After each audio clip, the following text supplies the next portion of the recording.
Server related lamp stack setup সম্পর্কিত ভিডিওর দ্বিতীয় টিউটোরিয়ালে আপনাদেরকে স্বাগত জানাচ্ছি। আমি আরিফুল ইসলাম।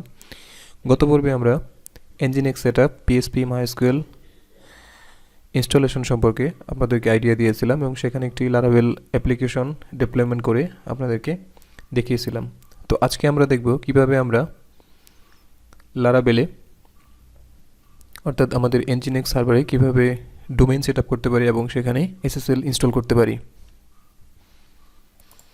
তো প্রথমেই আমি আমার সার্ভারটিতে লগইন করে নিচ্ছি।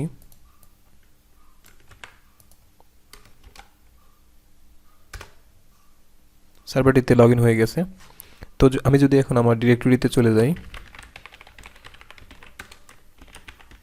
এখানে ls কমান্ড দিলে আমি দেখতে পারবো আমার ব্লক প্রজেক্টটি দেখাচ্ছে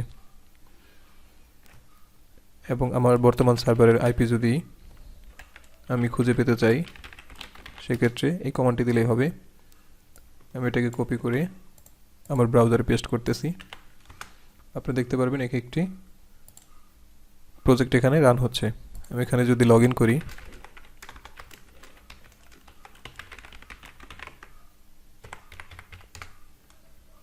দেখতে পারবেন একটি ব্লক প্রজেক্ট এখানে রান হয়েছে। তো এখানে আপনারা দেখতে পারবেন আমরা আইপির মাধ্যমে ব্রাউজ করতেছি। তো আমরা চাচ্ছি এই আইপির বিপরীতে আমরা একটি ডোমেইন সেটআপ করব। তো ডোমেইন সেটআপ করার জন্য আমাকে যেটা করতে হবে, আমরা যখন কোনো ডোমেইন কিনবো অবশ্যই ডোমেইন প্রোভাইডার আমাদেরকে একটি ডিএনএস প্যানেল প্রোভাইড করবে। আমরা অ্যাকশন হোস্ট থেকে একটি ডোমেইন নিয়েছি। এখানে গেলে আপনি যদি মাই ডোমেইনসে যান, মাই ডোমেইনস থেকে ডোমেইন লিস্টে গিয়ে ম্যানেজ ডোমেইন থেকে আপনি এখানে নেম সার্ভার পাবেন। আপনি যদি অ্যাকশন হোস্টের ডিএনএস থেকে এটা ম্যানেজ করতে চান সেক্ষেত্রে ম্যানেজ ডিএনএসে যাবেন এবং অন্য ডিএনএস যদি হয় সেখানে গিয়েও সেম প্রসেসে আপনি এ রেকর্ড অ্যাড করবেন। আমি ম্যানেজ ডিএনএসে গিয়ে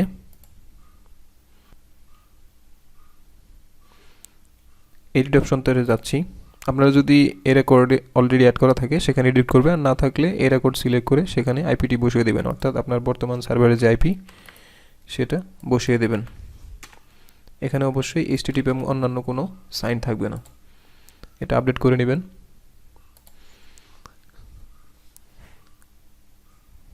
আপডেট করার পরে আমাদের পরবর্তী কাজ হবে আমাদের সিনেম রেকর্ড অ্যাড করা। সেটাও অ্যাড করা আছে। এখানে আপনি যদি যান, এখানে হোস্ট নেমে দিবেন www, এলিয়াস সিলেক্ট করা হবে সিনেম এবং অ্যাড্রেস হবে আপনার ডোমেইনটি। যদি আপডেট করে দেন তাহলে আপনার সিনেমটিও এখানে রেজিস্টার্ড হয়ে যাবে। তো আমি আইপি যে চেঞ্জ করছি সেটা প্রমাণ করার জন্য আপনাদেরকে একটি ওয়েবসাইটে নিয়ে যাচ্ছি, ডিএনএস চেকার। এখানে গিয়ে আমি সাইট ওপেন করে রাখলাম। এখন আমার হোস্টিংয়ে গিয়ে আমি Nginx এর ডিরেক্টরিতে যাব।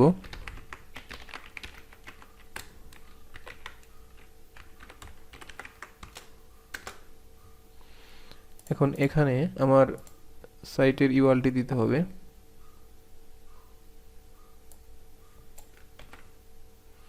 আপনি মনে রাখবেন এখানে ইউআরএল দেওয়ার ক্ষেত্রে আপনারা দুইটা বিষয় মাথায় রাখবেন। একটা হবে মূল ইউআরএল এবং পরেরটি হবে www. তারপরে ইউআরএল, অর্থাৎ domain.com www.domain.com। এখানে আমাদের সাইট যেহেতু codinbiz.com এবং www.codinbiz.com এখানে রেখেছি। আমি এটাকে চেক করতেছি। আমার কনফিগারেশনে কোনো এরর সমস্যা নেই।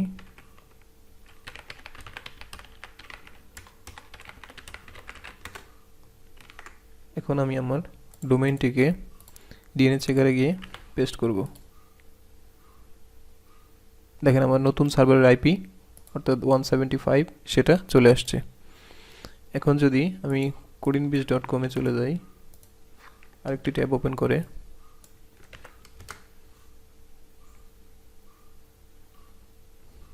দেখতে পারবো আমাদের প্রজেক্টটি এখানে চলে আসছে। এখানে আমি লগইন করছি।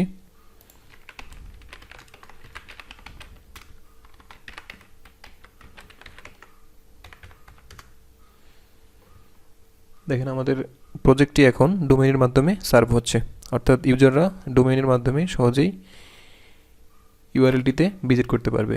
এখন আমাদের সাইটটিতে কোনো এসএসএল নেই, এই জন্যে নন সিকিউর দেখাচ্ছে। আমরা যদি এখানে এসএসএল ইনস্টল করতে চাই তাহলে ফ্রি এসএসএল লেস এনক্রিপ্ট আমরা ইউজ করবো এখানে। তো ফ্রি এসএসএল ইউজ করার জন্য আমাদের কিছু কমান্ড আছে, সেটা আমরা দেখে নিই। আমাদের Nginx, OpenSSH এবং Nginx ফুল সবগুলোই দেওয়া আছে। তো এখন আমরা সার্ভারে চার্টবট ইনস্টল করব। চার্টবট ইনস্টল করার জন্য আমরা এই কমান্ডটিকে নেব,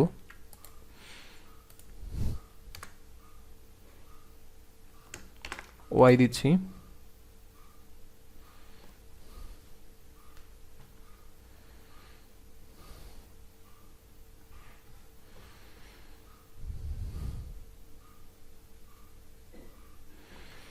এরপর আমাদের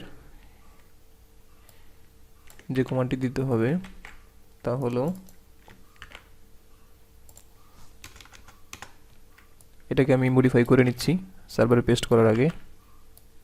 পুরোটা কপি করলাম, কপি করে এখানে পেস্ট করছি।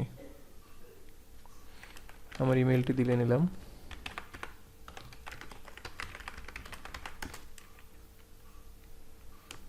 Terms and policy agri,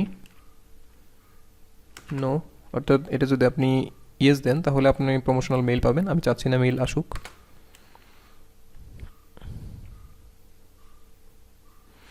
challenge clear হচ্ছে ডোমেনের এসএসএল এর ক্ষেত্রে। সাকসেসফুলি এসএসএল ইনস্টল হয়ে গেছে। এখন আমি চাচ্ছি যে কোনো ধরনের রিকোয়েস্ট 80 পোর্টে যদি চলে আসে সেটা 443-তে কনভার্ট হয়ে সমস্ত রিকোয়েস্ট HTTPS-এ চলে যাবে। সেটা যদি করতে চান তাহলে আমি 2 দিলাম, 2 দিয়ে এন্টার প্রেস করলাম। এখন যদি আমার ব্রাউজারে গিয়ে আমি এটা রিফ্রেশ দিই, দেখেন এখানে আমার SSL চলে আসছে। তো আশা করি আপনারা সহজেই একটি VPS সার্ভারে অর্থাৎ Nginx সেট আপ করে ডোমেন সেট আপ করা সহ সার্ভারের যাবতীয় সব কিছুই আপনি নিজে থেকেই করতে পারবেন। এর আগের সিরিজে যে ভিডিওটি আছে সেটা আপনারা দেখার চেষ্টা করবেন, তাহলেও আশা করি আপনারা ক্লিয়ার হয়ে যাবে। এরপরেও যদি আপনারা কোনো কিছু বুঝতে সমস্যা হয় অবশ্যই আমাকে জানাবেন, আমি চেষ্টা করব আপনাদেরকে সলিউশন দেওয়ার। তো ধন্যবাদ।